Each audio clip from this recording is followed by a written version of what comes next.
ఇక్కడ ఏమైతే తయారవుతాయో అవన్నీ కూడా మాకు చూపిస్తుంటారు. సో ఈ రోజు ఏం చూపించబోతున్నారు? ఈ రోజు మీకు చూపిస్తుంది టేబుల్స్ అండి. ఓకే. జనరల్ గా టేబుల్స్ మనకి మీరు బయట చూసినవన్నీ స్క్వేర్ షేప్ లో ఉంటాయి. అవునవును. సో స్క్వేర్ మనం ఏం చేసామంటే దీంట్లో రౌండ్ ఎడ్జెస్ ఇచ్చామన్నమాట, కొంచెం డిజైన్ కోసము. ఇది ఒక ఫ్రాంచైజీ వాళ్ళు మాకు ఇచ్చారనమాట. ఇది వాళ్ళ మొత్తం కొత్త ఫ్రాంచైజీ పెడుతున్నారు. వాళ్ళ హోటల్ సెటప్ మొత్తం మాకే ఇచ్చారు. సో వాళ్ళ డైనింగ్ ఎంత మందికి కెపాసిటీ ఉందో కస్టమర్స్ ది అంత కెపాసిటీ టేబుల్స్ మనతో చేపించుకుంటున్నారు. లోపల కిచెన్ ఐటమ్స్, వాళ్ళకి కావాల్సిన టేబుల్స్, ర్యాక్స్ అన్ని మన దగ్గరనే తెచ్చి చేపించుకుంటున్నారు. సో ఒక పెద్ద హోటల్ వాళ్ళు ఆర్డర్ ఇచ్చారనమాట, వాళ్ళకి నచ్చినట్టు కస్టమైజేషన్ చేయించుకున్నారు. రాగానే చూసాం మేము.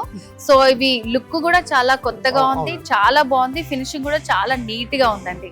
సో ఇది మీకు ఎంత టైం పట్టిందండి చేయడానికి? ఇది మనకు చేయడానికి మొత్తం వాళ్ళు మనకు 20 టేబుల్స్ ఆర్డర్ ఇచ్చారండి. 20 టేబుల్స్ 20 టేబుల్స్ మనకి ఒక 1 వీక్ లో రెడీ అయిపోయినాయి. వావ్. సో ఇది ఇంకోసారి ప్రూవ్ అయింది. సో ఎంఎస్ అండ్ ఎస్ఎస్ మనకి కంటైనర్ హౌసెస్ కాదు, ఐటమ్స్ కూడా ఏవైనా సరే చాలా క్విక్ గా డెలివరీ అనేది ఉంటుంది అనమాట. 20 టేబుల్స్ మీరు 1 వీక్ లో రెడీ చేస్తారు.